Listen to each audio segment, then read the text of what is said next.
Mungkin saya bekerja di kapal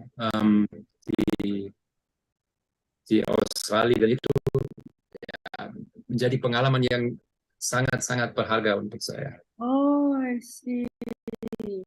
Memang pariwisata background-nya Pak Mike? Bukan, saya juga jobbing ya di Australia. Saya mulai di hotel sebagai housekeeping, kemudian saya bekerja di kapal mutiara, di kapal udang. Itu memang jobbing ya, tapi menjadi pengalaman yang luar biasa. Oke. Tapi Pak Mike sudah sangat lancar bahasa Indonesianya, sangat beda sama Bu Sandra. Ya, saya sudah mulai belajar bahasa Indonesia dari tahun 2008 di Jerman, karena saya kuliah jurusan Asian Studies and Management dengan fokus pada Indonesia, dan saya sudah mulai belajar bahasa Indonesia waktu saya kuliah. Oke. Ini katanya Mas Dahana, Mas Ipung sudah hampir 5 tahun ya Pak ya? Apa? Penempatan di Wisma Jerman Surabaya ini. Oh bukan, dia masih baru. Saya ya 5 tahun di Wisma Jerman. Oke. Dan sebelumnya saya sudah di Jakarta, di Kadin Jerman Indonesia. Oh. Jadi totalnya jadi sekitar 10 tahun sekarang. Oh, makanya. Ya, kalau gitu ini ya, silakan. Ini kita insya Allah tepat waktu, jadi silakan Mbak Haya. Di live kan dulu sebentar. Silakan Mas Gema.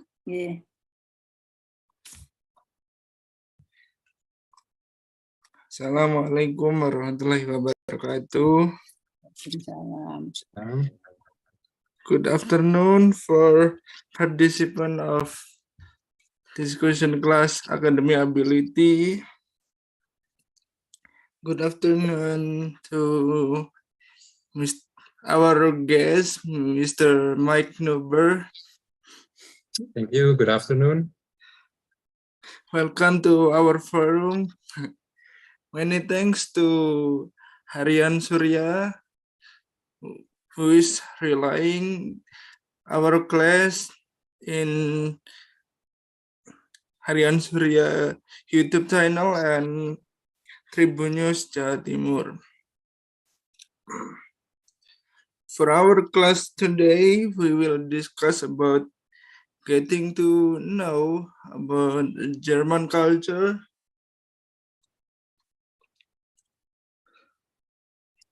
will be conveyed by Mr. Mike Nuber, Managing Director of Wisma Jerman. Yeah, thank you very much, Mas Gema.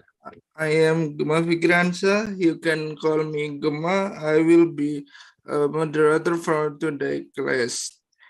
Next up, for Bisa Retno Adiati will presenting overview of Yayasan Peduli Kasih Anak Berkebutuhan Khusus. For Ibu Sawitri, time is yours. Ya, terima kasih Mas Gema dan terima kasih Pak Mike Nuber. Saya izin memakai bahasa Indonesia sebagai pengantar menuju ke kelas diskusi, karena supaya kita sama-sama tahu apa sih yang dikerjakan Yayasan Peduli Kasih ABK, dan akhirnya kita juga nanti insya Allah terjadi kerjasama, dan teman-teman juga terutama yang baru mengenal pertama kali kelas diskusi dalam bahasa Inggris, jadi biar tahu apa sih tujuannya ya. Selain juga bahasa Inggris saya ternyata memang masih jelek seperti itu. Jadi Yayasan Peduli Kasih Anak Berkebutuhan Khusus didirikan sejak tahun 2012. Jadi memang kami mengacu pada rekomendasi WHO untuk negara sedang berkembang tentang anak-anak berkebutuhan khusus atau disabilitas yang memang banyak sekali terkait dengan kemiskinan, yaitu adalah rehabilitasi berbasis masyarakat atau CBR, Community Based Rehabilitation. Dan kami juga mengacu pada ICF, International Classification of Functioning of Disability and Health, yaitu bahwa yang utama dari special needs atau disabilities ini adalah bagaimana mereka tetap berfungsi, apapun bentuknya, kondisinya, dan sebagainya.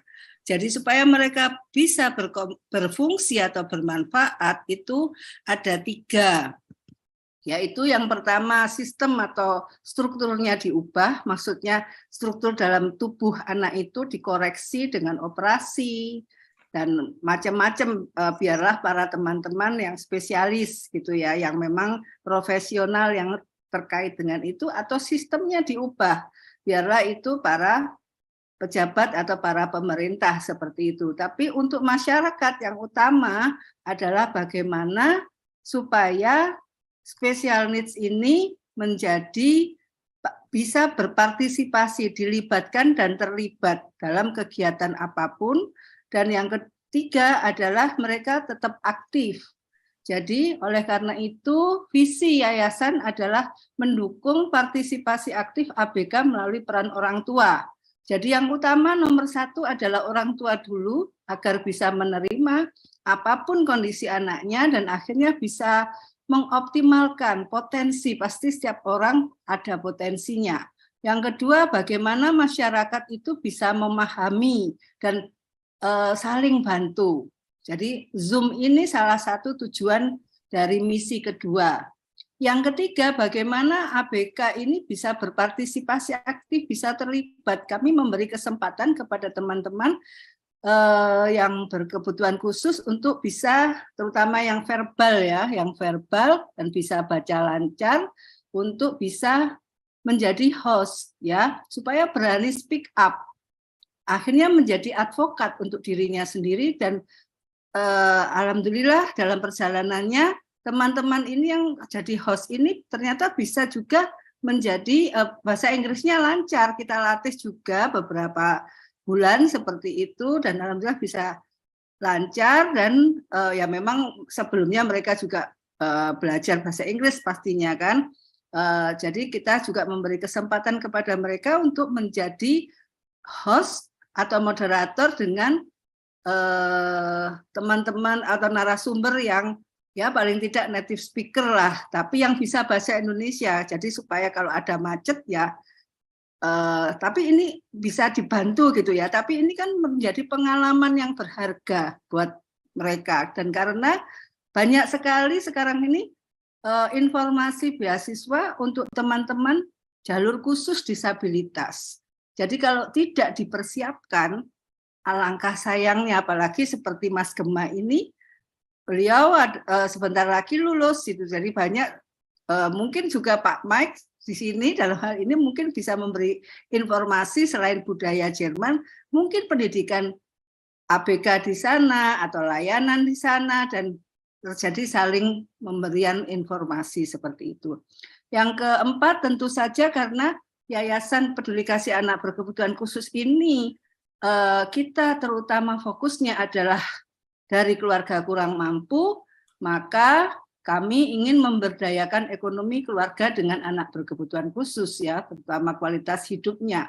Jadi ini banyak sekali yang sudah kami lakukan 11 tahun ini, baik di dalam, maksudnya kita menerima ABK atau kita juga membuat lingkungan yang ramah ABK. Lanjut. Ini adalah foto-foto tentang kegiatan. Jadi kegiatan itu kami bagi 2 sebelum COVID, yaitu di dalam gedung atau di luar gedung. Di dalam gedung kita bagi 2 lagi, yaitu kelas orang tua. Jadi orang tua kita ajak untuk sharing apa yang masih bisa dilakukan di rumah agar anaknya ini nantinya yaitu tadi bisa berfungsi, bermanfaat di masyarakat. Dan yang kelas anak atau kelas disabilitas kita beri kreativitas yang memang kita izinnya sekarang adalah lembaga pelatihan kerja. Jadi tentang yaitu seni, kuliner, fashion, bela diri, maupun multimedia, maupun literasi atau public speaking ini. Dan kelas yang di luar gedung yaitu kita mengadakan penyuluhan. Ya, penyuluhan, kalau dulu penyuluhan langsung, sekarang ini kita ya dengan Zoom ini. Ya, dan juga kita kerjasama dengan banyak pihak karena bekerja di special need atau disabilitas nggak bisa kerja sendiri, termasuk juga dengan media tadi sebagai amplifier, ya, dan juga dengan hotel maupun tempat-tempat yang strategis untuk bisa mendisplay karya-karya ABK ini. Ya, lanjut. Ini adalah cara-cara kami agar siapapun bisa mengoptimalkan bakat minat dari ABK-nya. Jadi dengan adanya Zoom, dengan adanya online juga ini kami bisa dulunya hanya di tempat di offline saja, tapi ternyata dengan online ini merambah ke tidak hanya Surabaya, Sidoarjo ya. Sekarang ini kami tempatnya di Sidoarjo yaitu di Pondok Chandra. Jadi ada lomba fotografi, lomba menulis, festival berani bersuara. Jadi host ini juga cikal bakalnya adalah kita mengadakan festival berani bersuara, yaitu bersuara di sini adalah mengekspresikan apa yang ada dalam pikiran dan perasaannya, ya baik umpamanya kata-katanya terbata-bata, gugup, artikulasinya kurang jelas dan sebagainya, atau dengan isyarat atau dengan gambar seperti itu. Dan semua lomba yang kami adakan bukan mencari yang terbaik ya, yang got talent, tapi adalah bagaimana supaya mereka ini menemukan potensinya seperti itu. Jadi tidak berbayar tapi ada hadiahnya. Ya, yang terakhir adalah lomba kemampuan, festival kemampuan, yaitu saking banyaknya yang ikut sehingga kita bagi 3, yaitu kemampuan dalam berolahraga, kemampuan dalam perform di panggung gitu, dan kemampuan dalam membuat karya kerajinan tangan. Ya, lanjut. Lanjutnya, ya ini adalah hasil karya anak berkebutuhan khusus. Tentu saja kita harus ya bukan show off ya, tapi memang harus didorong bahwa mereka bisa menghasilkan karya ya. Jadi ini adalah karya dari Andre dan Isyati yang sama-sama disabilitas cerebral palsy, umurnya 49 dan 39 tahun. Saya lihat ya, pertama kita lihat dulu apa yang masih bisa dia kerjakan ya. Mereka yang Andre lulus SD, yang Isyati tidak pernah sekolah karena ditolak terus ya. Untuk sekolah SLB atau special school tidak bisa karena kejauhan gitu ya. Akhirnya tapi semangat belajarnya tinggi, jadi saya melihat mereka masih bisa menulis walaupun tulisannya jelek. Maksud saya menceritakan tentang dirinya, jadi kita pinjemi laptop dan kita ajak ngobrol supaya kembali memorinya, termasuk juga ngobrol digging ya, menggali apa yang ingatan masa lalu dan sebagainya sehingga tidak membosankan seperti itu. Jadi akhirnya jadilah sebuah buku. Silakan mengapresiasi, harga bukunya 80.000 di luar ongkos kirim. Jadi silakan buku ini sebagai rujukan ya, walaupun cuma 2 orang yang menulis, tapi paling tidak masyarakat itu tahu apa yang menjadi pikiran dan perasaan dari dewasa. Ini dewasa bukan dewasa muda lagi ya, dewasa tua. Jadi supaya mereka bisa lebih mengoptimalkan untuk anak-anaknya ini ya. Lanjut. Dan ada nomor kontaknya ya. Lanjut. Ya, ini adalah karya-karya ABK baik yang katanya orang tua anakku tidak bisa apa-apa.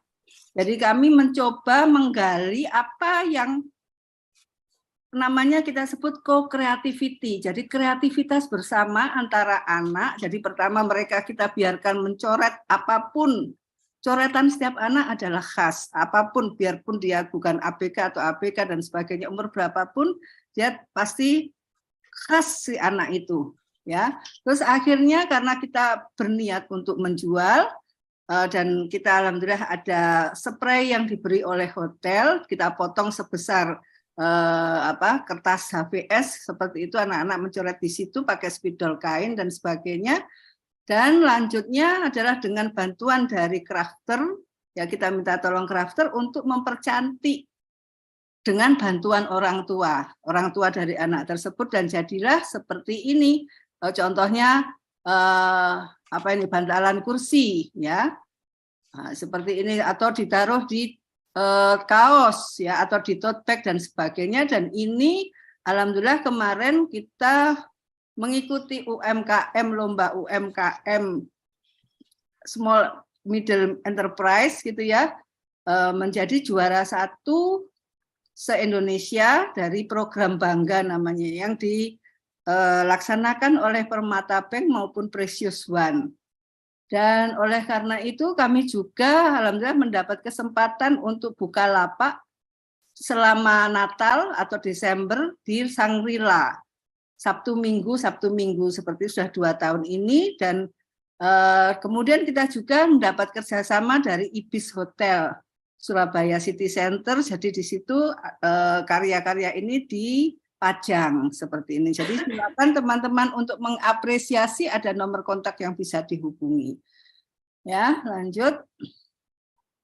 Nah, ini adalah seperti disampaikan tadi bahwa program untuk ABK itu tidak bisa sendiri, harus saling kerjasama dan memang lama hasilnya.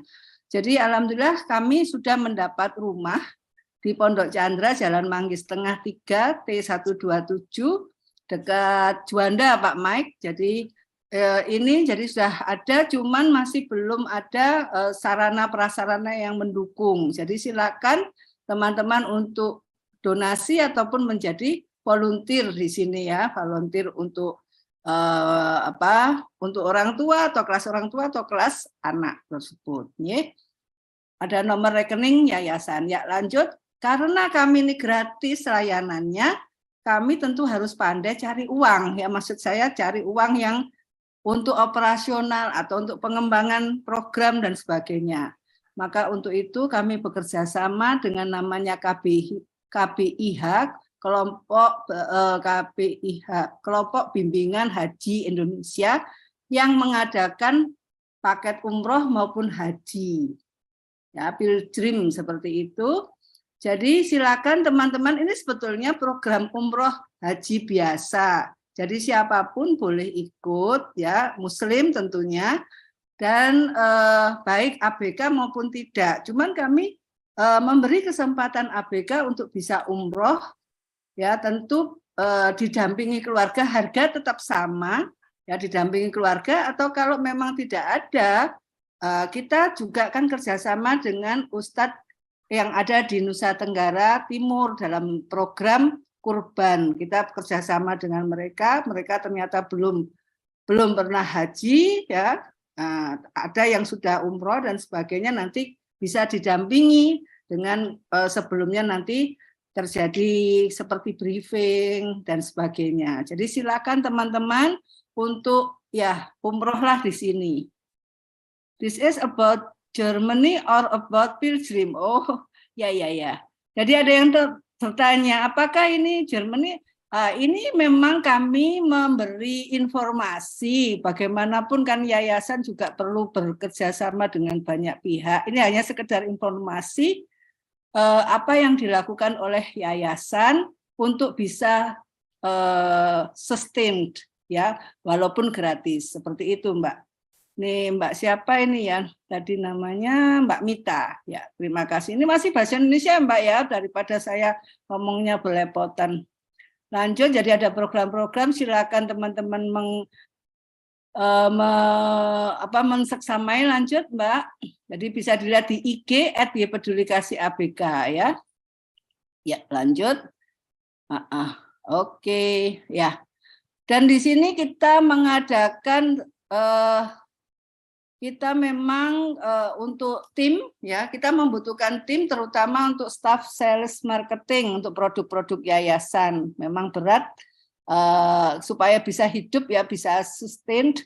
Jadi yayasan membutuhkan, silakan teman-teman yang merasa cocok untuk kualifikasi dan tanggung jawab silakan membuat CV ya dengan menghubungi narahubung ini ya, silakan. Oke, lanjut. Ini ada open recruitment untuk volunteer ya, volunteer yang remote ya, terutama content writer artikel maupun content writer sosial media. Tapi kami juga membuka kesempatan juga untuk yang bisa mendampingi ABK, jadi yang offline silakan. Oke, it is ada pertanyaan. It is still introduction. Please be patient. Oke, terima kasih Mbak Fiorananda. Oke, ya.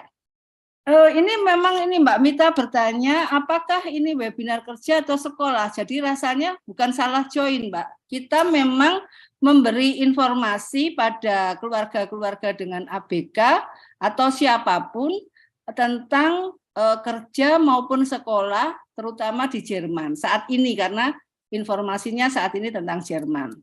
Jadi ini adalah maksud saya channel YouTube Peduli Kasih ABK, yaitu yang berisi Zoom yang kita buat sekarang ini dengan kerjasama dan juga di replay oleh Harian Surya maupun Tribun Jatim. Jadi saya cuma introduction saja.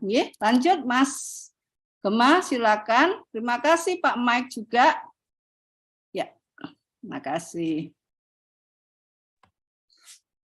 Alright, thank you, Bu Sawitri. I want to remind you, if you have a question, you write it down in the chat box or using raise hand. Okay. Before I start the discussion, I will introduce to Mr. Mike. Good afternoon, Mr. Mike. How are you feeling today? Yes, good afternoon, Mas Gema. I'm fine. Thank you very much for this invitation. Okay. Before we continue to the discussion, Mr. Mike will present about the Germany and its culture. For Mr. Mike, time is yours. Thank you. I will start sharing my screen. Please kindly let me know when you can see my screen, so I will start. First of all, thank you very much, Ibu Sawitri, Mas Gema, for organizing this event today and for inviting me to be a speaker and to introduce you to Germany and German culture. I hope you can see my screen already. Yes, I can see your screen. Okay. Okay. Then, before we can talk about Germany, we first have to get there. I'm just struggling a little bit here.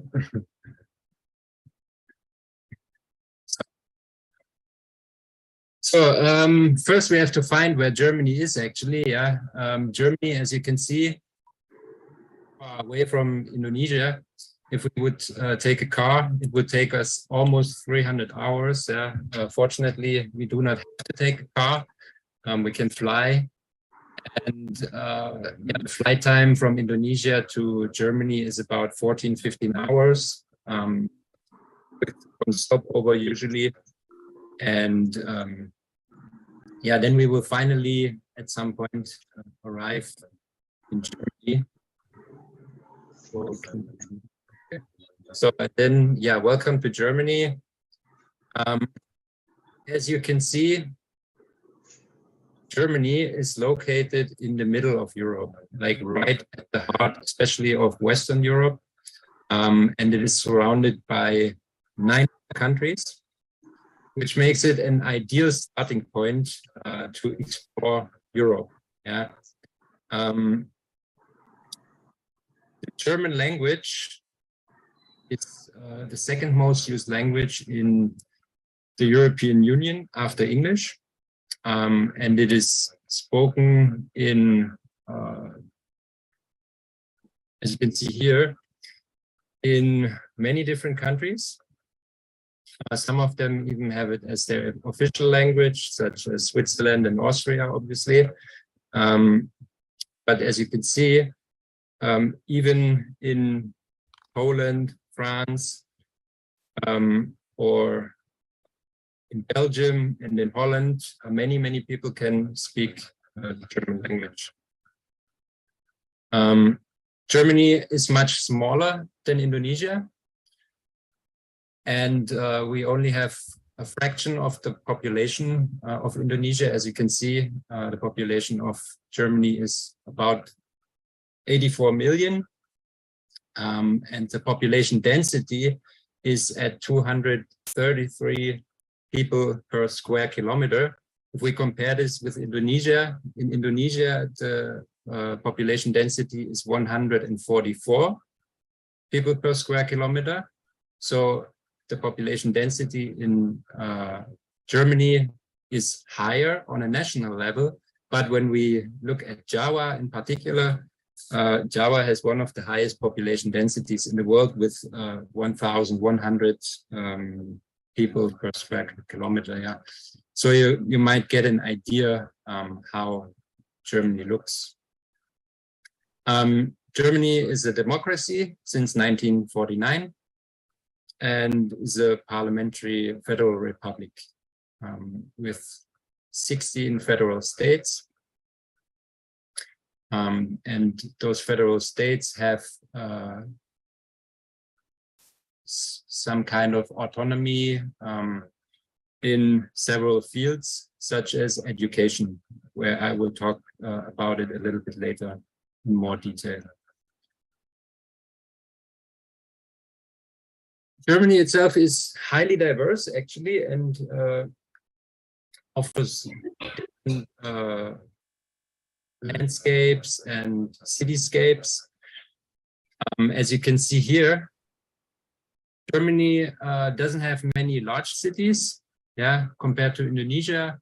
Indonesia has many large cities with a population of more than 500,000 people, whereas in Germany we have only 14 cities with a population of more than 500,000 and only 4 cities with a population of more than 1 million people. So we have a lot of small cities and villages, actually. But one particularity about Germany is that the living conditions are more or less the same anywhere in Germany. Yeah. So when we look, for example, at Indonesia, when you are in a village, you might not have access to a cinema, you might not have access to a shopping mall or to different kind of services like health services, good quality health services. In Germany, there is a law, or basically that is part of the constitution, of the Grundgesetz, that the living conditions have to be equal or equivalent everywhere in Germany. So that means when you live in a village, nearby there has to be a smaller city which has all necessary services and institutions that are required to be considered equivalent standard of living. So yeah, Germany has 4 seasons: spring, summer, autumn, winter. Yeah. Currently, it is winter in Germany. It is cold, about 3 to 6 degrees at the moment, I think, but no snow. Yeah, winter starts, the meteorological winter starts in early December and then goes for 3 months. And then spring starts in March, again for 3 months. Summer starts in September, and winter again in December. So as you can see, spring means everything is blooming, everything is waking up. Yeah, the flora and fauna, yeah, the animals and the plants, they are waking up, growing, everything becomes fresh and green. It's a very nice time to be in Germany, actually. Also, summer, during summer, of course, it's more hot. As you can see from the pictures of the oak tree in the middle, yeah, the grass gets more dry, and the tree gets more full, yeah. And then in autumn, of course, the leaves start to fall. It will rain a lot. The humidity, or not the humidity, but how do you say that? Yeah, the amount of rainfall will increase. And yeah, in winter, there is a chance for snow. Usually, almost every year, we will have snow in Germany, especially in the higher regions, in the so-called how do you call them, medium height mountain ranges, Mittelgebirge in German. You will have a high chance of encounter snow. So yeah, what do we do during those seasons? I will focus mostly on summertime and winter because it's not much different in spring and in autumn. Yeah, Germans like to be outside and like to be in the nature a lot. Yeah, as you can see, during summertime, people will sit in, for example, in beer gardens or in the city centers. There are cafes and open air restaurants, so they will sit there and socialize. Or another thing that Germans really like to do during summertime is go to the beach. We do not have a lot of ocean beaches. Yeah, the ocean in Germany, as you saw maybe before on the map, is only in the north. But we have a lot of lakes and a lot of rivers, and almost all of them have clean water and are suitable to be used for swimming. And of course, like many Europeans and other Western foreigners, we like to lie in the sun and get some color on the skin. Also barbecues, yeah, just hang out with friends, enjoy the time outside, or do some sports activities. Like cycling is very big in Germany. Many Germans ride their bicycle whenever they can. And that is also supported, of course, by the infrastructure. Like in rural areas, there will be, people can use the main roads without having to fear being crashed in by a car or something. And in the cities, usually there are special lanes for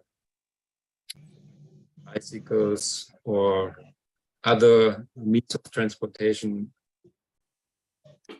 are not the same as a car or a motorcycle. Yes, so that is summertime. And yeah, summertime is also festival time. Germans like to celebrate. And yeah, music festivals, but not just music festivals, but also cultural festivals are very big in Germany. They can be found all over Germany. And yeah, there are some of them which are very, very famous, like Rock am Ring. Yeah, is one of the most famous music festivals in Europe and even in the world, I would say. If you want to see like famous bands like Coldplay, or I don't even know some of the bands nowadays, there's a high chance that they will be there. And there are many festivals also according to different genres, film festivals and so on. Okay. Yeah, what do Germans like to do in winter? Yeah, when it's cold outside, but everybody is always active. Yeah. Obviously, people like to stay in and spend time with their loved ones, like family and friends, and just hang out. But of course, there are also winter sports, especially in the mountain regions. You can go skiing or ice skating or riding a sleigh. So there are many possibilities also during winter. And of course, during winter, the most famous holiday, or the most important holiday for Germans is happening, and that is Christmas. And during Christmas, there will be Christmas markets all over the country, usually 3 to 4 weeks before Christmas. They start and then they run until just before Christmas. And yeah, this is how it looks there. As you can see, even though it's cold outside, they have a very warm atmosphere, and with a lot of light, and it will also be music and entertainment. And there will be special food that we can mostly only find during Christmas time. For example, Glühwein, or malt wine, which is hot wine with a variety of spices like cinnamon, cloves, and orange or lemon peels. They come also as non-alcoholic variations, and they are, like everybody in Germany will drink that during Christmas time. And also many different snacks that can only be found at Christmas time. So, yeah, I was just starting to talk about food. Here you can see I have a few slides actually about what Germans eat. You can have an image, what you can find there when you're there. Like, bread is very big in Germany, obviously. You all know about that, but probably, or you might not all know that the bread in Germany is very different from what you consider bread here, mostly, because from my experience, bread here is often more like a cake, because it's sweet and soft. Whereas, as you can see, the bread in Germany is mostly dark, crunchy, uses a lot of like, how do you say that, seeds and other additions that make it more tasty. I know we can also find bread like that here, but it's very difficult. It's not like when we go to a regular bakery, it's usually they don't have those kind of breads. And two other things which are very big in Germany is obviously sausages. You can see that. There is a large variety of sausages available in Germany. We can buy them as whole sausages, like in the upper right corner, or we can buy them as cold cut, which is usually eaten together with bread. And the other one staple for Germans is cheese. It's the same. There is a large variety of cheeses. Of course, they do not all come from Germany. There are some cheeses from France and from Holland and from Switzerland and from Belgium and from other countries. But in general, cheese is definitely part of the diet for Germans. It will also be eaten like in slices, like the sausages on the left side you can see, or just cut pieces, or we cook with cheese. It's some food that is very, very common.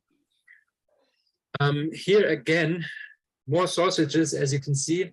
These are some very typical German dishes. They originate from certain regions, but they can be found all over Germany. Like the top on the left is Nürnberger Bratwürste. It's like a Nürnberger grilled sausages. Yeah, they come from Nürnberg, and they are served with sauerkraut. Also very typical for German. Maybe you even know that during the Second World War, Germans were called krauts by the Americans, and that is where that comes from, because Germans are well known for eating sauerkraut. The other one on the top right corner is a currywurst or curry sausage. It's an invention from somebody in Berlin. So it originates from Berlin, but nowadays it can be found all over Germany, everywhere. It's sort of like a fast food, very tasty. The one on the left corner is a Weißwurst. On the bottom left corner, that is a breakfast actually in Bavaria, in Munich. Yeah. And the one on the lower right corner is a Thüringer Bratwurst, which is also, again, another sort of grilled sausage from another region. Can also be found all over Germany, more like a fast food also. Yeah, more food. As you can see, Germans eat also a lot of potato-based food. Yeah, grilled potatoes, cooked potatoes, mashed potatoes, potatoes in all varieties. Then, interestingly, the one on the lower left corner is doner kebab, yeah, which is obviously originally from the Middle East. This has been brought to Germany by Turkish immigrants during the so-called economic wonder after the Second World War. And this has become a typical food in Germany. Yeah, this is a different variety or different variation than the original one from the Middle East. Uses a lot of vegetables and can be found all over Germany. And I also know that Indonesians who go to Germany, they will definitely love the doner kebab there. Yeah, one here you can see is like a sort of a German pasta. It's called Spätzle, and that is from the region where I come from, the southeast, Baden-Württemberg. But there's also other food. Yeah, you can see it's a large variety. Asparagus is very big during the season. There's a season for asparagus in Germany, and then many people to eat it. And fish is also something that is eaten very often, but mostly in the north. Yeah, I think that is enough about the food. Yeah, now I would like to talk about Germans and their character a little bit. Yeah, but I would like to ask you to take this with the wink of an eye. Yeah, so it's not 100% serious, but there's definitely a core of truth to it. As you know, probably are famous for being punctual and reliable, and yeah, that is really something. I think it is changing a little bit, but still, that is something that is part of German culture, to be on time, and if you're not on time, to inform the other person why you're not on time, and yeah, so they will know. Then Germans are generally very open-minded. As you can see here also, in Germany, we do not consider that there are only two sexes, like men and women, but it's actually there is other possibilities. Yeah, like the gender is not as how do you say that? Not as polarized. Yeah, as in other countries. Then Germany has a lot of rules and regulations, and that is one reason for that is that Germans tend to be risk averse. They try to avoid risks and put an emphasis on security. Yeah, for example, investment security or family security. So that is one of the reasons why, for example, insurances have been invented in Germany. The concept of an insurance comes from Germany. Yeah, and in Germany we have a lot of insurances. Like every German has at least 4 or 5 insurances. Yeah. That will be, of course, a health insurance. Then we have an accident insurance, life insurance, and then we have an insurance. It's a so-called liability insurance, a personal liability insurance, and almost everybody in Germany has it. And it can be used in the case that we are together with some friends, for example, and inadvertently we destroy, for example, the phone of a friend or something, then the insurance will cover that. So it's a sort of liability, personal liability insurance. Then, as you can see here, for example, I have some symbols here, yeah, like no fun in Germany, go back to work, or I'm not mean, I'm honest.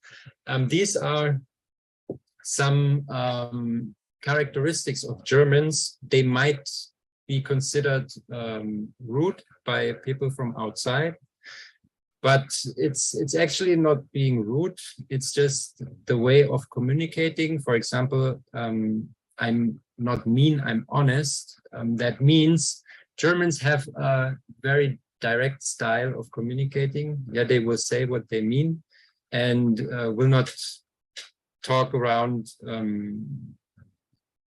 the topic. They will get straight to the point. And yeah, this can be considered rude by people from other cultures, for example, from Indonesia, where the communication is more indirect. And also it says here, no fun in Germany, go back to work. What that means is, in Germany, the task is more important than a relationship. Yeah, a German in general will be more task oriented in fulfilling a task than in preserving or developing a relationship. Yeah, what that means is, for example, we have a saying in Germany, which is erst die Arbeit, dann das Vergnügen. And that means first the work needs to be done and then we can have fun, for example. Yeah. So it's an approach where this can be considered serious or yeah, too stiff by people from other countries and other cultural backgrounds. Yeah, Germans also have a tendency to complain because we have high standards of living, and when we are in surroundings where, for example, those kind of standards cannot be fulfilled, there's a tendency to complain, yeah, to be unhappy. But that is also something that is somehow rooted in the German culture, to be not always satisfied, yeah, to be a little bit dissatisfied. And I think that is also a motor for Germans to drive the society, yeah, to drive development. Because when you're not happy, when you're not satisfied, that means you need to do something, you need to improve something. And so that is some kind of character trait of Germans. Yeah? Then you probably have heard of the word Wanderlust, maybe, because that is also a word which I see in Indonesia frequently, especially in Bali, but also in other tourist places. It means the joy of traveling. Yeah, Germans like to travel, and up to a few years ago, Germans regularly were world champions in traveling. That means the amount of Germans traveling the world was the highest for any country in the world. Yeah. Nowadays, it's the Chinese, because they have a much larger population. I'm not entirely sure Germany sits in which place right now, but in general, Germans like to travel a lot. And there's also one fun fact about Germans. As you can see, there's this picture of a guy wearing socks with sandals.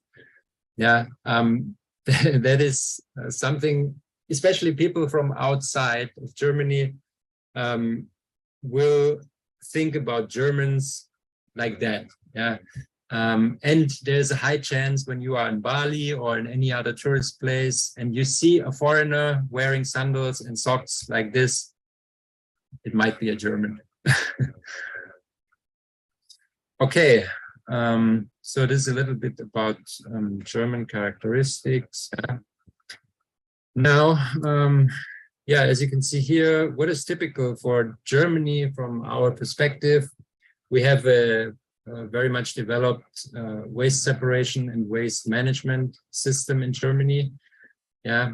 Of course, you collect also waste in different bins, but not as much as we do in Germany. In Germany, every household has different bins, yeah, where we put the trash separately, like general trash, and then paper, plastics, and bio trash.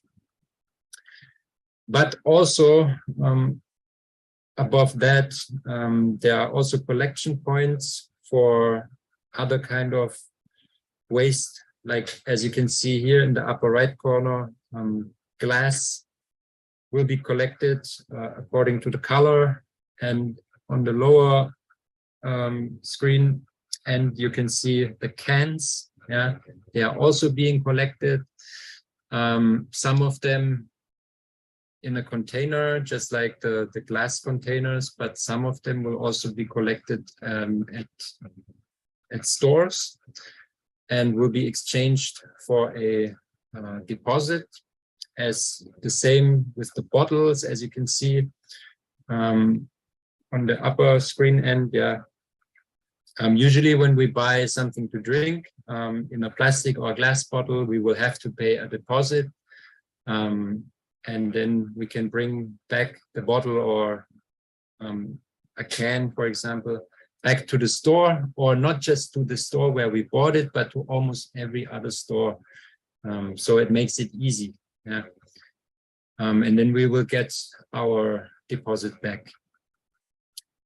Yeah, Go Green is very big in Germany. Yeah, renewable energy is,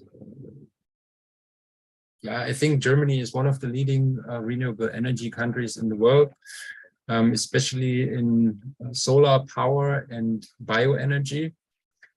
When you are in Germany, you will see a lot of rooftop solar energy systems on private houses. Yeah.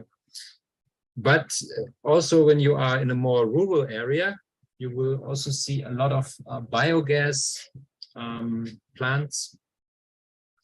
And more important is also wind energy. It's becoming more and more important. Germany is developing wind energy, especially in the North Sea. offshore wind energy, which is supposed to substitute nuclear energy. And yeah, some of you might know that Germany will switch off its last nuclear plants next year. And then the energy supply will come from gas and mostly renewable energy. Okay, I was talking about gender before. Gender mainstreaming is also something that is very common and important in Germany. To treat men and women and other genders all the same.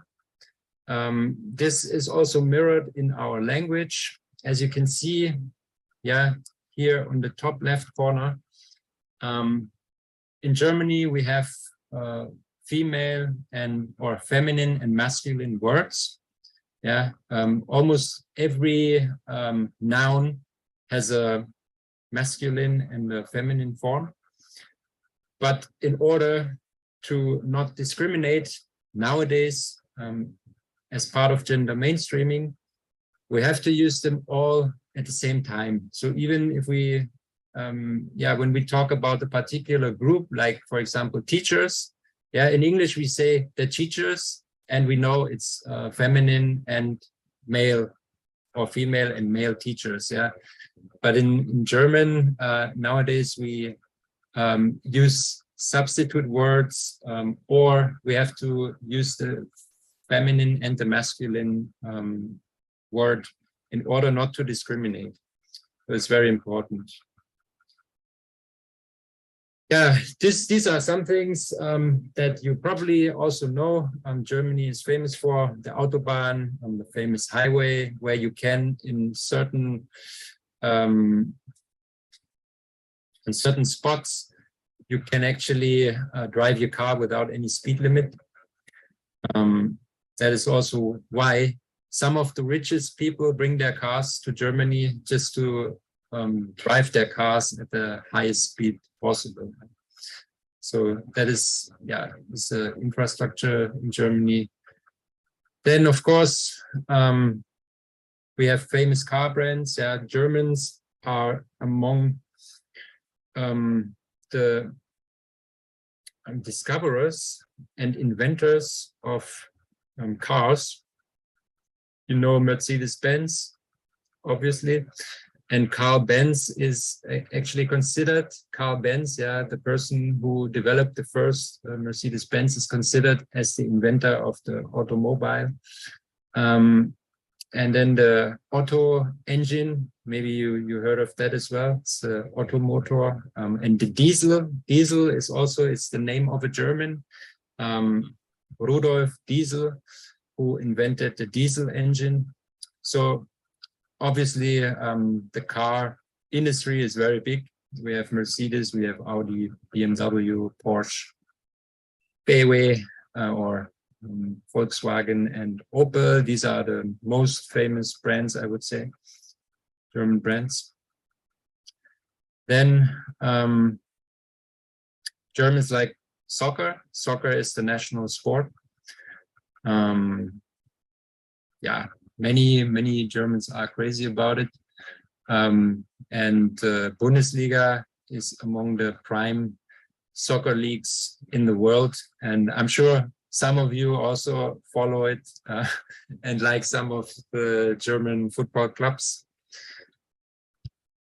And also interestingly, Germans love their pets. Germans have a lot of pets, almost 35 million pets in Germany. When you consider that we have a population of 84 million, that is quite a lot. And most of them are cats, actually. Almost, or about 50% of those 35 million pets in German households are cats. And here are some things that you might not know about Germany. Germans love their small gardens and garden gnomes. Many Germans have a small garden, which is apart from the house, yeah, where they can go on the weekends or during the holidays just to spend some time in nature, take care of the garden. That is something that's very, very common.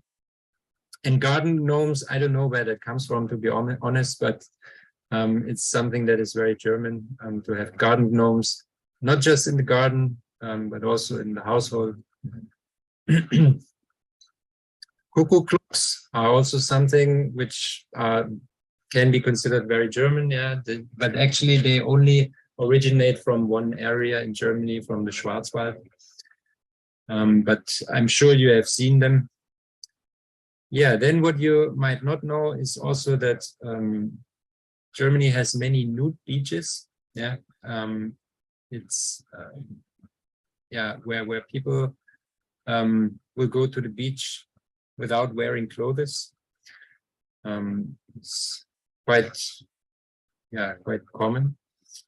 And yeah, we have Carnival and Fasching in Germany, which is one of the most celebrated events in Germany. In certain regions, it's very, very big. And actually right now is the Carnival season in Germany. It usually starts on the 11th of November at 11 minutes past 11 a.m. And then it runs until about March.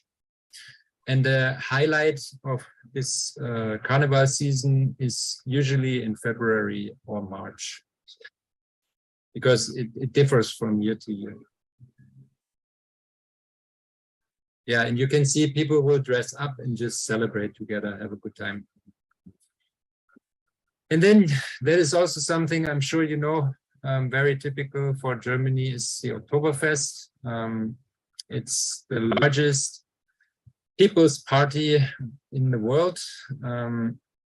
As you can see in the middle of this slide here, it's like a fun fair. Yeah, there's a roller coaster and what do you call it? Giant wheel, I think. And yeah, a lot of celebration going on. The men will wear those typical leather pants from Bavaria, as you can see on the picture on the upper screen end.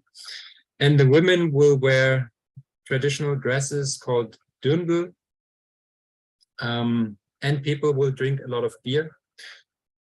The beer is being served in those big mugs, like 1 liter mugs. And as you probably know, Germany has a large variety of beers.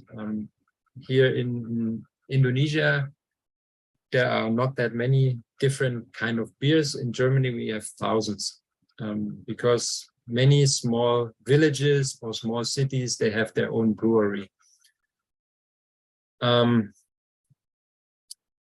Yeah, this Oktoberfest usually takes place, it starts in the last week of September, and then it runs for 3 weeks, I think. And millions of people visit it. People come from all over the world to Munich to visit the Oktoberfest. But nowadays, the Oktoberfest has also already spread globally. In many cities, in many countries, people celebrate the Oktoberfest. Also here in Surabaya, as you might know, some of the malls and some of the hotels organize the Oktoberfest here. But to be honest, most of them are not very authentic.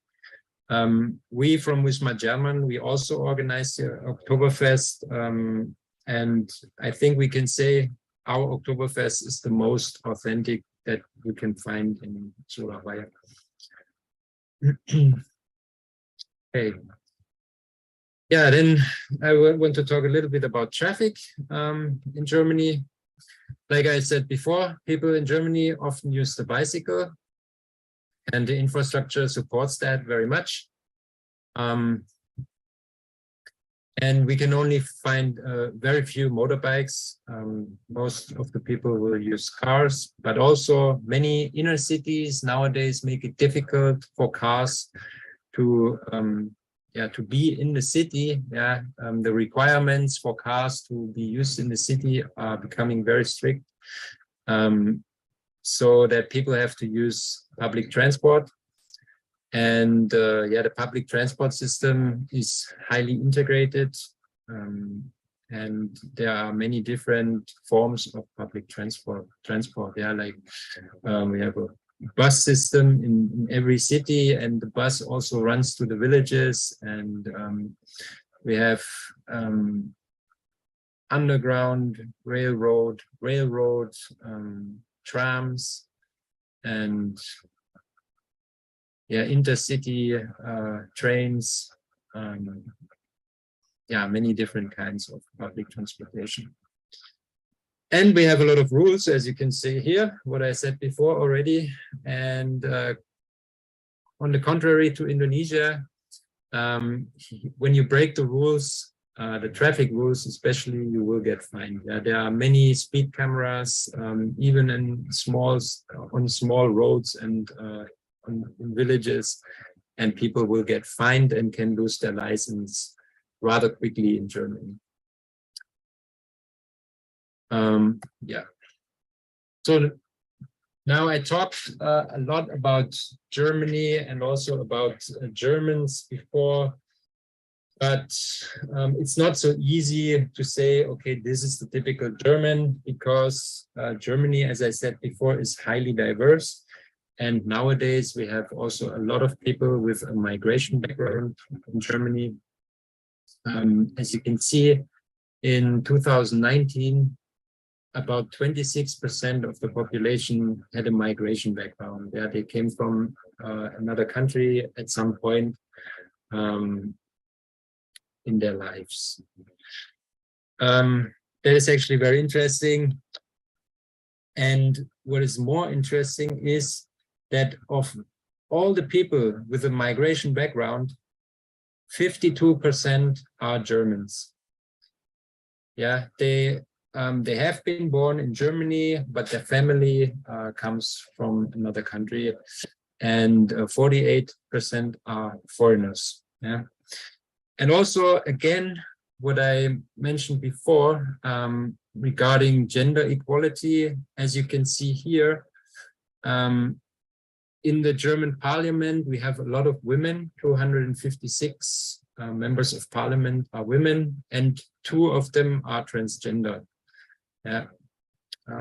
So in this regard, Germany is very open-minded and welcoming. Okay, now I would like to talk about education a little bit, but education is a very large topic, and it's very difficult, because education is regulated by the federal states. It's not regulated on a national basis. So the states have certain autonomy in this field, and there are differences between the different states. So it's not so easy to explain. But they have a few things in common, and some of those are that they all have 5 main education sectors, which I will explain a little bit more in detail on the next slide. The degrees and qualifications are the same, and the transitions between the different sectors are also the same. So this is actually an interactive graphic that shows the German school system, but it's actually much more complicated than this. I simplified it a little bit, and the transitions here are not visible. But as you can see, we have 5 main sectors, which is the elementary, the primary, the first secondary sector, the second secondary, and the tertiary sector. So, and as you can see, the elementary starts with daycare and kindergarten, just like here. And then people go to elementary school for 4 years. And after those 4 years, the elementary school gives a recommendation based on the performance up to that point, where the child should continue, whether it should go to a so-called gymnasium, or it's like a high school, or to Realschule, which is more like a middle school, upper middle school, and Hauptschule, which is more like a lower middle school. And then there's also an integrated form of school. And yeah, from then on, basically the path of young children gets split up. Yeah, so they go to different schools, and the obligatory or the mandatory school duration is 12 years. Yeah. The minimum in primary and secondary, in the primary and in the secondary sector spent there is 9 years, which would be in a Hauptschule. And then from there on, people could continue with a duale Ausbildung. Maybe you heard of the term Ausbildung, which is dual vocational education, where the young people will work in a company and at the same time go to school. But it is not that when, as a child, you get like recommended, you have to go to lower middle school, for example. It doesn't mean that you will be stuck there. Yeah, you have many opportunities from lower middle school to make it to a university. Yeah, by visiting like a pre-university school where you can obtain the qualification to go to study. But the main streams, I would say the main streams of education would be people go to school, and then afterwards they either go directly into an Ausbildung, like this vocational education, or they continue to go to study. Studying can be done at a university or at a university of applied sciences. The difference here is that a university is more theoretically and more research oriented, whereas a university of applied sciences is more practically oriented. And because we are talking about special needs today, I would like to also point out a little bit about this, but I have to say I'm not an expert. Yeah, so I did some research, but I'm not an expert here. Yeah, up to now, it was organized that people with special needs would be also in special schools. Yeah, as you can see on the lower end of the graphic, yeah, there is special needs kindergarten, special needs schools, and yeah, special needs workshops. This is how the system worked until now, or until a few years ago. But nowadays, based on the ratification of the United Nations Convention on the Rights of Persons with Disabilities, the education system for people with disabilities strives to be more inclusive. That means that education for people with disabilities should not be apart from the regular education system. So that means people with disabilities would go to normal schools, would go to the university just like everybody else. And this is a change that is happening right now. It is still in the works, it's still in development, but there have been already important steps have been taken. And there are already people with disabilities learning together with people without disabilities. That is based, as I said, on the United Nations Convention on the Rights of Persons with Disabilities, but also because equality and equal rights are very important in the German society. We actually have a law that guarantees the same kind of treatment for everybody. Yeah, despite differences in appearance, like in skin color, age, religion, or whatever the case. And the goal is to fully integrate people with disabilities in the regular education system, which is obviously a challenge. Because of course people with disabilities often have special needs and need special support, and that's the challenge, to integrate that with the normal education system, with the regular education system. But the same, what I said before about the mandatory school education, is applicable also for people with disabilities. Everybody in Germany has to go to school starting from the age of 6, and then they have to stay in school at least 12 years. 9 years full-time school and 3 years either continued full-time school or in a dual education system where they either work in a company and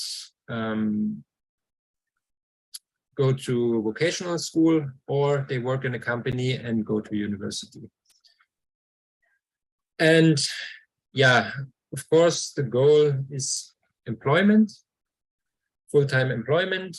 And here it's also, of course, for people with disabilities, there are additional challenges in order to be able to work in the regular employment market. Therefore, in Germany, there are many facilities that enable people with disabilities to actually work, like in workshops. Those kind of workshops are either state-run or by the federal government or by foundations, by the church. So in those kind of workshops, people with disabilities have the opportunity to actually do a normal job and contribute to the society, but in a special environment that enables them to do that. As you can see here, these are some pictures from here. As you can see here, somebody using a circular saw or doing some manual handicraft work, and the goal is for them to learn in those kind of workshops, to learn the skills, but not just to learn the skills, but also to learn the social skills, to socialize, to develop team skills, to be able to work in a team, because the ultimate goal is to be able to work in a regular company. Not everybody will achieve that goal, but there are possibilities to achieve it.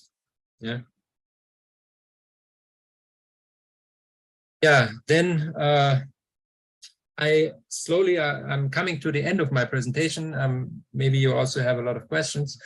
If you're interested to learn more about Germany and about German culture, you are also invited to come to Wisma Jerman. We have a lot of activities at Wisma Jerman where we introduce Germany, German culture, and they are usually open to the public and free of charge. So please feel free to join.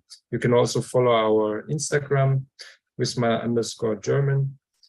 And if you at some point hope to visit Germany or even to learn and study or work in Germany, you will have to learn the German language. It's one of the basic requirements. And here I want to encourage you a little bit. Maybe you have heard German is very difficult to learn. I don't want to say it's very easy, but I think it all depends on our motivation and on our will to learn something. And here I can give you an example of how easy German can be, compared to English, where you have many different words and phrases to express different things. In German here, we only have one word to express all those different things. So that makes it a bit easier. Okay, so I come to the end of my presentation. I hope I could give you some insights, and I look forward to your questions.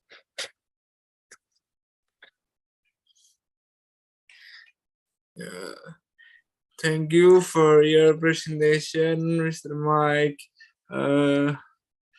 We all get knowledge about German and German culture, and also the characteristic of German people, and also education and etc. And in this chat box, there are some questions. I will read.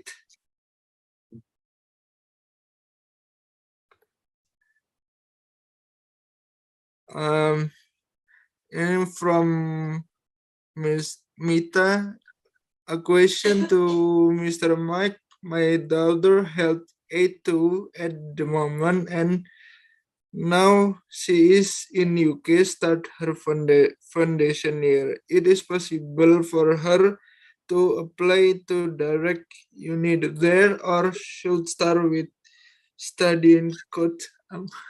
How to read? Studienkolleg. Oh. Okay, so may I repeat the question? So she has A2 German language certificate, and now she is in the UK, or did I understand? Yes. Okay. She is now in the UK. Yeah. For studying, she will need B1, and I don't know whether she does study in the UK right now or what she does in the UK, but usually it is a requirement for Indonesians to go to Studienkolleg first in order to make sure that, or not just for Indonesians, for many foreign students, it is a requirement to go to Studienkolleg in order to make sure that they can fulfill the requirements of studying in Germany, to be able to follow their studies, because it will be in German, the studies will be in German language, and also because there might be a difference between the duration of school in their home country and the minimum required school duration in Germany. Usually that is like a way to make sure that the students are able to be successful when they study in Germany. Oh, like that. Yeah. So his raised hand from Daniel Subriyadi. From Mr. Daniel, you can ask the question.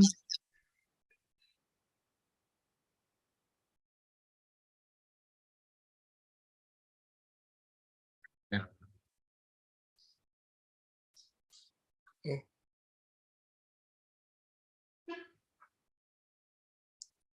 Or Pinglichkeit, but is contrary to it, it's or their transportation, public transportation. Okay, but the second is why did the German government launch the Gastarbeiter policy in 1960s? And my last question is, would you like to show me the picture of the sauerkraut? Das ist alles von mir. Danke. Okay. Yeah, I can go back to the, thank you very much, Padania. I can go back to the picture of the sauerkraut. Yeah, I think you asked about the punctuality of public transport. Yeah, that maybe you have the experience that it's not always on time. I mean, I think in general, I would say, based on my experience, and depending also what kind of form of public transportation, but based on my experience, they are on time, but there will be definitely exceptions, and especially with the Deutsche Bahn. Deutsche Bahn is often late.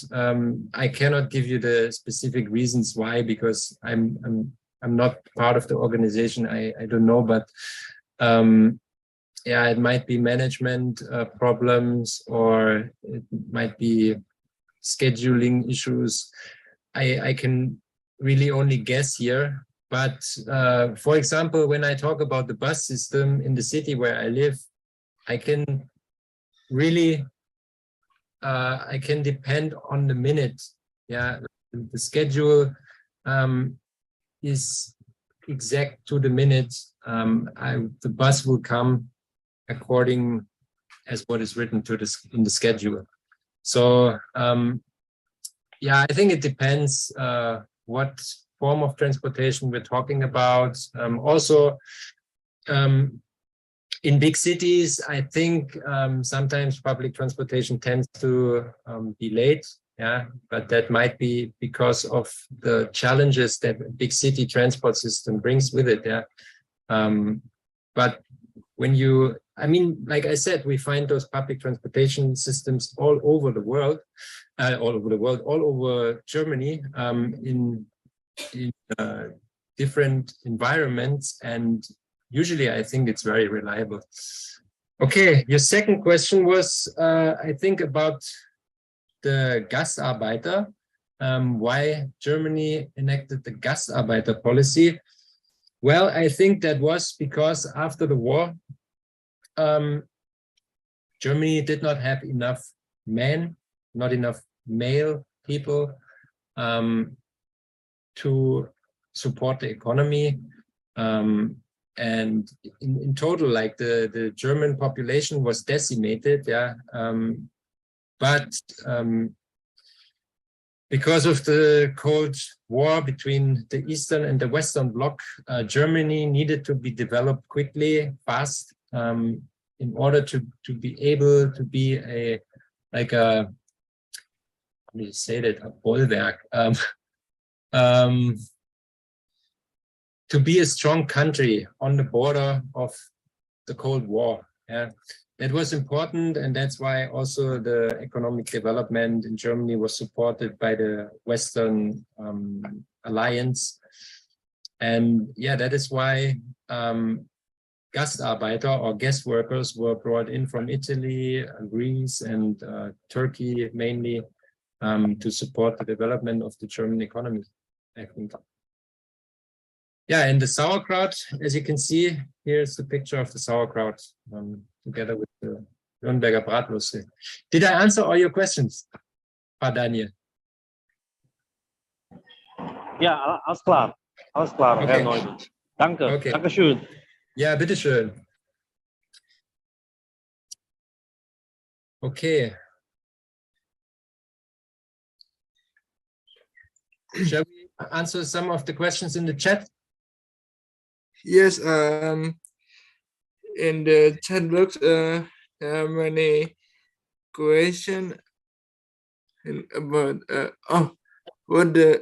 what prohibition that should not do when we are in Germany, from Mujahidin Badri. Or what we should not do when we are in Germany?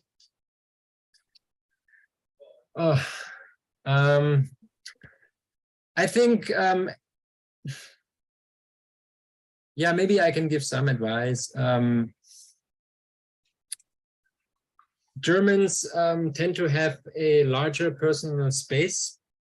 Yeah, that means very personal questions are uncommon in Germany.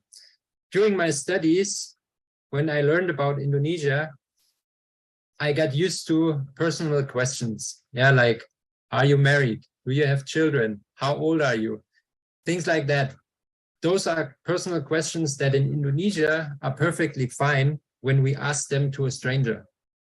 But in Germany, this will be considered rude. And people will not feel comfortable with those kind of questions when they are not used to it. Yeah. So that is something that I could say should not. Personal question, yeah. Too personal questions, yeah. Especially, yeah, we know the people, it's fine, yeah, but to a stranger, it's considered unfriendly.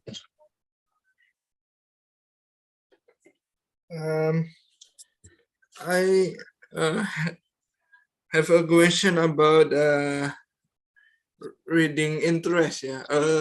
Because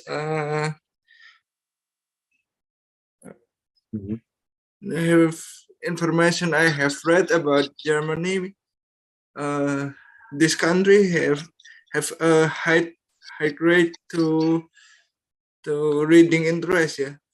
Yeah.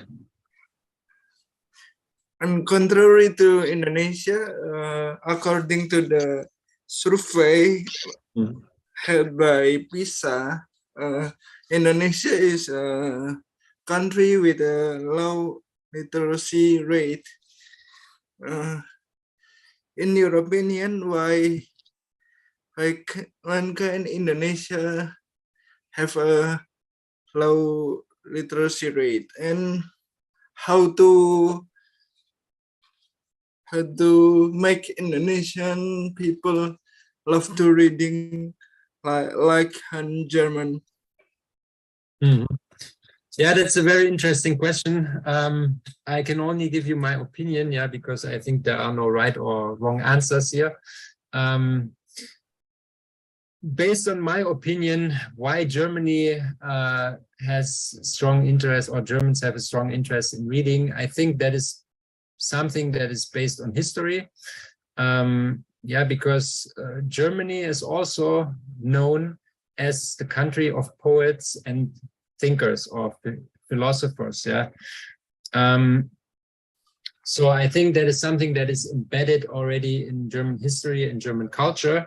And based on my own experience and also what I know from friends, our parents are avid readers. Yeah, they read a lot. And when I was a child, I was introduced to reading very early, and I discovered it for myself.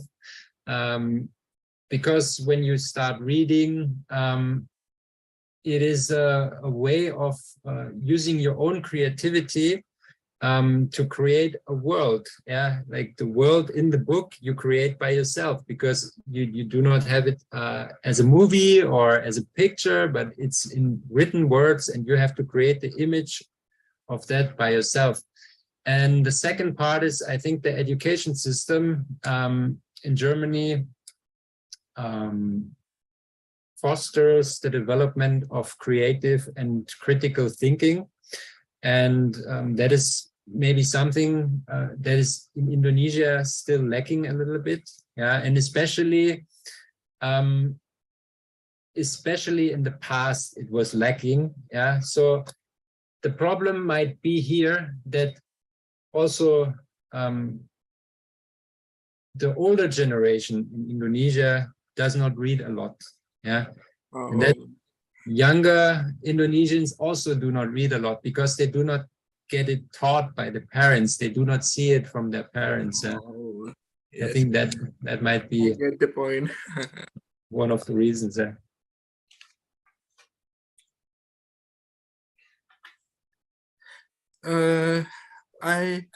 I wanna ask you a question about the time is running out today. Would you to expand the time or stop it's fine. the presentation? Okay. No, Stop it's fine. the presentation and discussion now.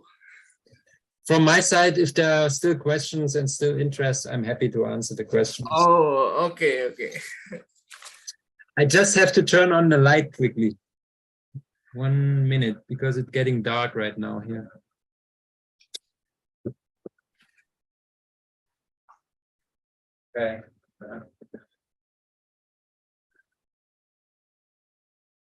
Okay. Okay. I have a question about, in your opinion, what Indonesian culture you like most? What I like the most about Indonesia is, I would say, the openness of Indonesians. That is actually also something a bit different from Germans. Germans are open-minded and welcoming when you get to know them. But when you are on the street and you don't know people will be walking like this. Yeah, and they will only care for themselves mostly. Whereas in Indonesia, it is easy to get to know people because people are very welcoming and very open to go up to somebody and talk to them. Yeah. I think in Germany, this is not always the case. Yeah. So that is something that I really like here in Indonesia. People are very open, easy to talk to. Yeah. The openness of Indonesian people, yeah, and very nice, always, yeah. This is a question from Norman Gunawan, and maybe he want to speak. For Norman, you can ask the question. Hello. Hello, good afternoon. Good afternoon. So I've got a question. Two questions about. I've read that you mentioned about go green in German, and I've watched video about McDonald's in Europe. They have background color which is green. So is that related with the go green things, or you know what I mean? And the second question is about the speed limit cameras. So I'm wondering if what's the purpose to have maybe a car which have a good speed, you can speed up in the street, and you cannot drive it in a high speed. Thank you. Okay, Norman, I'm not sure I really understood, especially the first question. Can you repeat it maybe? Or write it in the chat, because I didn't really hear it. So typing, Mas, please. Typing in the chat room. It's maybe, I think it will be better to type it in the chat, and in the meantime, we can maybe answer another question. Because I'm sorry, I could not hear you clearly. Yeah.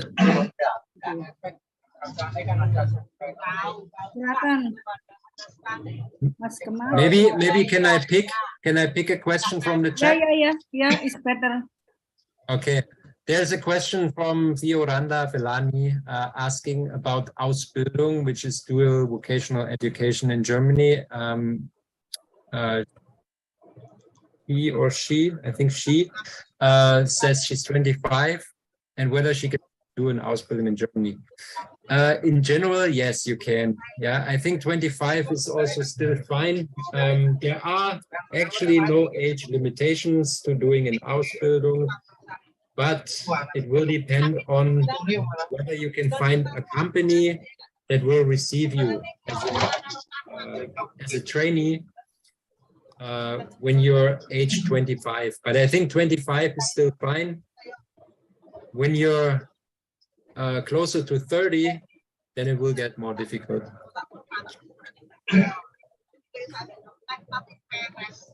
I watched the video. This is a question from Yunus. Would you mind to tell us about the energy crisis that happened in Germany?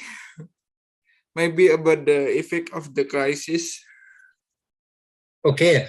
Well, to be honest, I also am not 100% sure about the effect because I live in Indonesia. But what I heard from my family and what I read from newspapers is that the effect so far has not been as bad as expected. Yeah, because it was expected that Germany will run out of gas.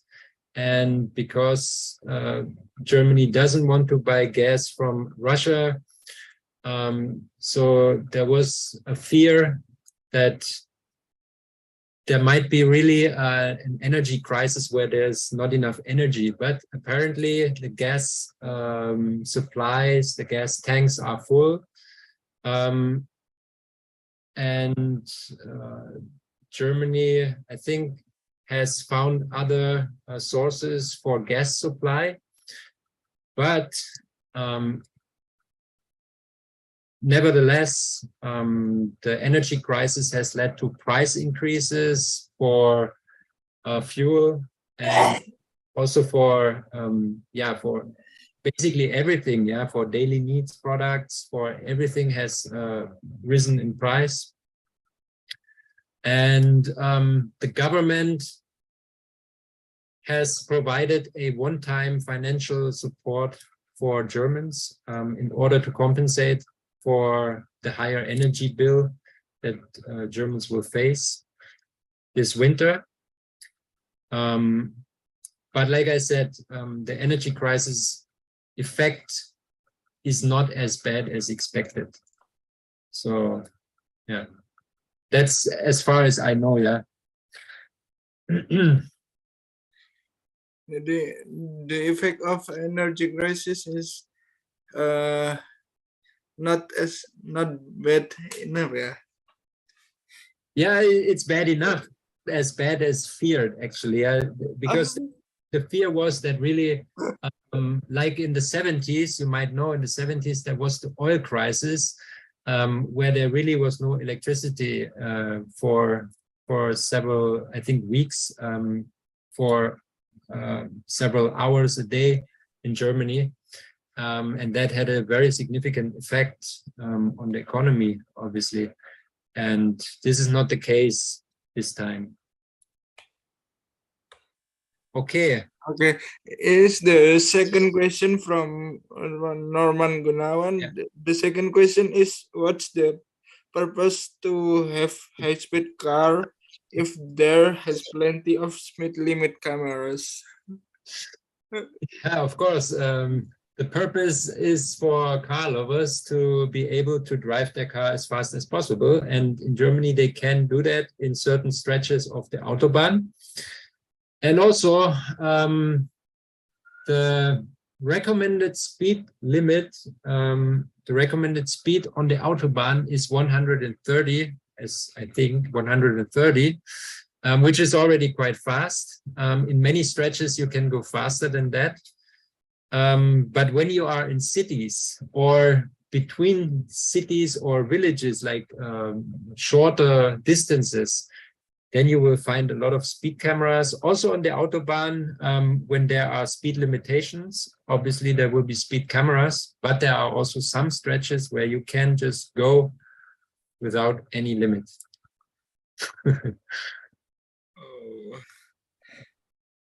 Thank you for the question and answer. Yeah, you're welcome.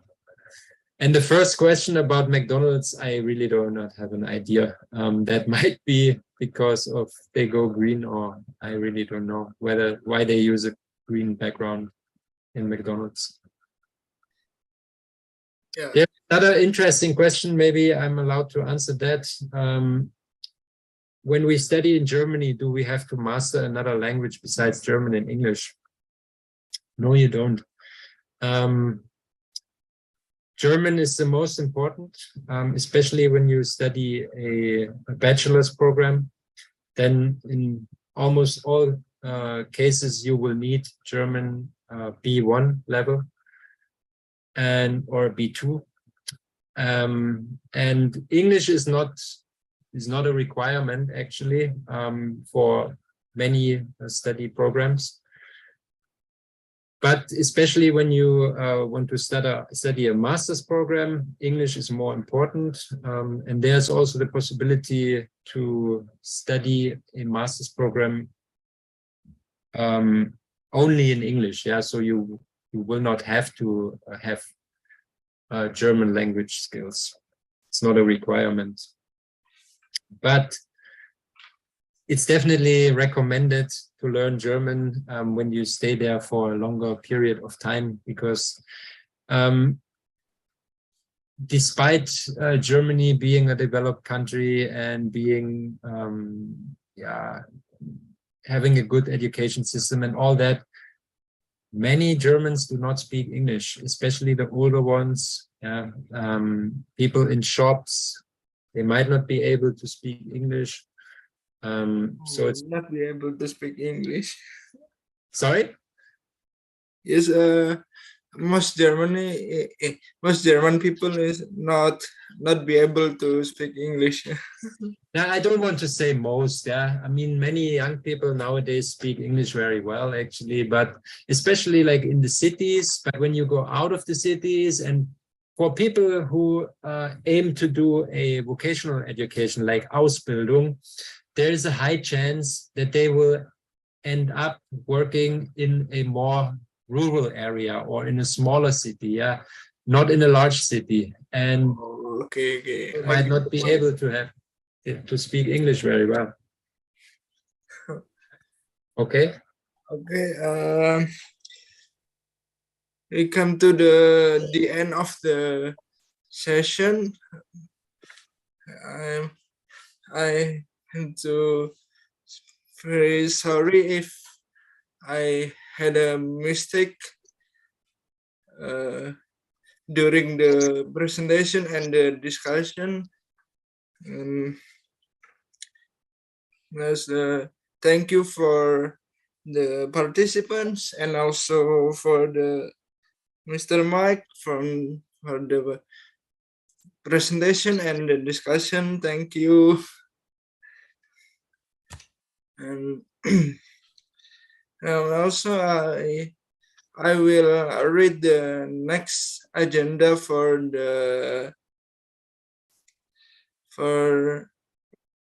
Akademiabiliti webinar next agenda.